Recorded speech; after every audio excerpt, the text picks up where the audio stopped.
इन 19वां इनका यहाँ पर प्रोग्राम है और खौड़ में पहली बार ये जो है प्रतिभा सम्मान समारोह हुआ है। आपको प्रणाम करते हैं बाबूजी। और ये कैसा लगा प्रोग्राम आपको, जो रानी सुमेरपुर बाली और देसूरी का उपखंड का आज यहाँ पर प्रतिभावान सम्मान समारोह हुआ है? मैं समझता हूँ कि देवासी समाज शिक्षण संस्था के माध्यम से हर साल हम कार्यक्रम तो करते हैं, परंतु जगह बदल कर करते हैं। और अब की बार जो खौड़ ने, मैं धन्यवाद देता हूँ खौड़ के देवासी समाज को, जिनकी प्रेरणा से ये जो कार्यक्रम हो रहा है, ये हमारे समाज के लिए पूरे क्षेत्र में मैसेज जाता है। और मैसेज ही नहीं जाता, जितने भी प्रतिभावान छात्र छात्रा है उनको भी मैं बधाई देता हूँ कि आने वाले समय में उनका भी भविष्य उज्जवल हो। और इस शिक्षण संस्था के माध्यम से जिसने भी जब से इसको लागू किया है तब से लगाकर हर जिले में हम इसको कर रहे हैं। और हर क्षेत्र में जितने भी प्रतिभावान बच्चे हैं उनका सम्मान समारोह रखा जाता है, ताकि आने वाले समय में उनका मनोबल बढ़े, उनके माता पिता के भी सम्मान बढ़े और उनके परिवार का भी सम्मान बढ़े। इसके लिए हम ये कार्यक्रम आयोजित करते हैं, ताकि समाज के अंदर हमारी जो आने वाला जो भविष्य है देवासी समाज का, उसको तराशने की जरूरत है। उस तराशने के माध्यम से हम ये कार्यक्रम करते हैं। जो 21-22 हजार पट्टे बाबूजी ने वितरण करवाए और सीएम ने भी बाबूजी की अनुशंसा को स्वीकारा बाबूजी, लेकिन हाईकोर्ट ये कह रहा है कि जहाँ कहीं पर भी ये बैठे उन सबको हटाओ। लेकिन एक तरफ पशुपालकों को आप पट्टे बांट रहे हैं, लेकिन एक तरफ हाईकोर्ट तो पहले से ही पहाड़ मारोड़ी में कहावत, एक पहाड़ आप बांधो पंचायतों ताकि वहाँ पट्टा पहले ही मिल जाए, तो हटावे नहीं। मैं समझता हूँ, मैंने घुमंतु, अर्धघुमंतु और विमुक्त जातियों के लिए जो पंचायत राज की तरफ से जो योजना बनाई, वो योजना एक अलग तरह की योजना है। जितने भी रेवेन्यू लैंड है, बिला नाम जमीन है, उसमें हम पट्टे दे रहे हैं, न कि ओरण गोचर में दे रहे हैं। हमारा ये ही लक्ष्य है कि आने वाले समय में जो समाज देश आजादी के बाद से यहाँ बैठा है, उसको अगर रहने के लिए पट्टे नहीं है तो ये देश की आजादी नहीं गणते हैं। हमारा एक ही लक्ष्य है, जो घुमंतु परिवार है, अधमुक्त अघुमंतु परिवार है और विमुक्त जातियां हैं, जिनको देश की आजादी के बाद में भी आज दिन तक जो अधिकार मिलना चाहिए थे वो अधिकार नहीं मिले। इसलिए हमारी पहली कार्य योजना थी कि आने वाले समय में जो भी इस परिवार, ऐसे जो परिवार है जिनके लिए हम ऐसी योजना बना सके ताकि आने वाले समय में उस परिवार को पट्टे वितरण हो। और पट्टे ही वितरण नहीं हो, प्रधानमंत्री आवास योजना में अभी मुझे गर्व है कि मेरी एक विधानसभा में 3200 मकान स्वीकृत होकर आए हैं। 3200 एक खाली विधानसभा में, तो पूरे राजस्थान में कितना आए हैं, करोड़ों की संख्या में। तो मैं समझता हूं कि इस देश आजादी के बाद में प्रधानमंत्री जी का भी सपना है कि कच्चा घर है उसको पक्का कर दो। तो हमारी भी ये योजना है पंचायत राज की कि अगर किसी भी जाति को अगर पट्टा नहीं मिला है तो उसको आबादी लैंड में कहीं न कहीं पट्टा दिया जाए, ये हमारी योजना है। बिल्कुल बाबूजी, ये तो योजना है, लेकिन फिर से एक थोड़ा सा सवाल है कि कई जगह पे 36 कौम के साथ साथ पशुपालक को भी वहाँ ओरण गोचर से हटाया जाए, तो उनकी कोई शिफ्टिंग हो आपकी तरफ से, आशा है आपसे भी, इनको कोई शिफ्ट कर दिया जाए सरकार की तरफ से, फिर बाद में ओरण गोचर दिया जाए। फॉरेस्ट, ओरण और गोचर और फॉरेस्ट जितने भी लैंड है तो उसका अधिकार ग्राम पंचायत को नहीं है।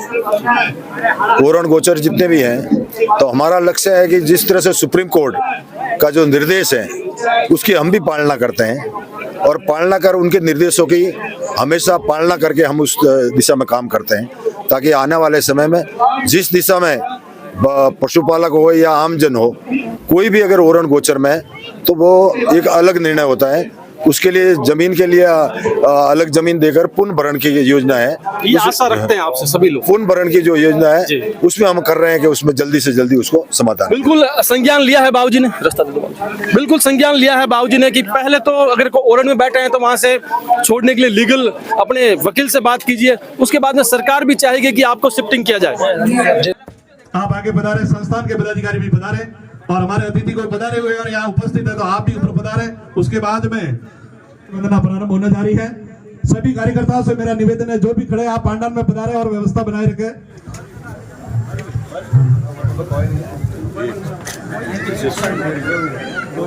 बोलिए निम्बला माता जी मामा जी की, बोलिए चामुंडा। कोई भी बेटा आ जाओ, एक बेटा आ जाए, कोई भी आ जाए, आगे आ जाए।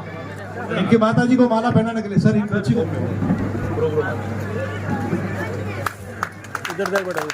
जो राम जी बेड़ा विज्ञान वर्ग से आपने सामने है, इस समारोह की टॉप है, यानी टॉपर है 96.80% लाए। एक बार जोरदार इसके लिए तालियां कीजिए। इस बच्ची को गोल्ड कॉइन्स पूरे और दूधाराम जी, प्रकाश गिरी जी महाराज, एक तो जो उनकी तपस्या स्थली है वो आपके ये जावाली रही है, और उनका पूरे ग्रंथों में भी लिखा हुआ है कि जालोर के आसपास में कहीं उनकी वो तपस्या स्थली थी, वो यही तपस्या स्थली है। और हमारे जो सप्त ऋषि वगैरह जो हुए उनमें बहुत बड़े ऋषि हुए जावाली। तो मैं इस धरती मांगी लाल जी ऊपर बता रहे, मांगी लाल जी सांगवाल,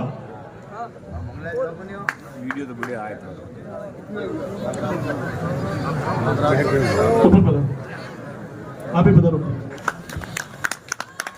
अगली कड़ी में पीरा राम जी पूर्व सरपंच साचोड़ी, आपके बहुमान के लिए लाका राम जी जैतपुरा पीटीआई साहब और नारायण लाल जी अध्यापक है, नरेंद्र जी देवासी सिंदरू के बहुमान के लिए तरफ दे दो। नरेंद्र जी देवासी सिंदरू सरपंच प्रतिनिधि के लिए हिमता राम जी बांगड़ी और प्रभु राम जी कोठार।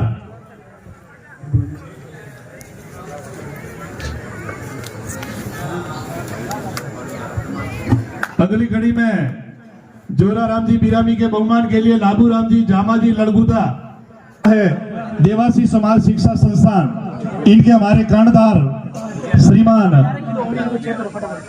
जो वरिष्ठ शिक्षक है हमारे 4 तहसीलों से, जिन्होंने इनका श्री गणेश किया था, श्रीमान कन्नाराम जी देवासी जी भागड़ी, श्रीमान दानाराम जी करनवा, श्रीमान फुगराज जी धानदा, श्रीमान मनाराम जी देवासी कोलीवाड़ा। आपकी मेहनत से इस संगठन को खड़ा किया था, इसका बीजारोपण हुआ था, जिनका पौधा फल फूल करके आज 19वें वर्ष के अंदर प्रवेश कर रहा है। ऐसा ही प्रतिभा वर्तमान के अंदर हमारे संस्थान के अध्यक्ष श्रीमान कन्नाराम जी का बहुमान में करने जा रहे हैं। आप श्रीमान ओटाराम जी मंत्री महोदय से मेरा अनुरोध करूंगा, आपका बहुमान आज वर्तमान के अंदर हमारे अध्यक्ष है संस्थान के कन्नाराम जी देवासी, आप बागड़ी, आपका बहुमान मंत्री महोदय द्वारा होने जा रहा है, श्रीमान कन्नाराम जी देवासी बागड़ी। इसी के साथ में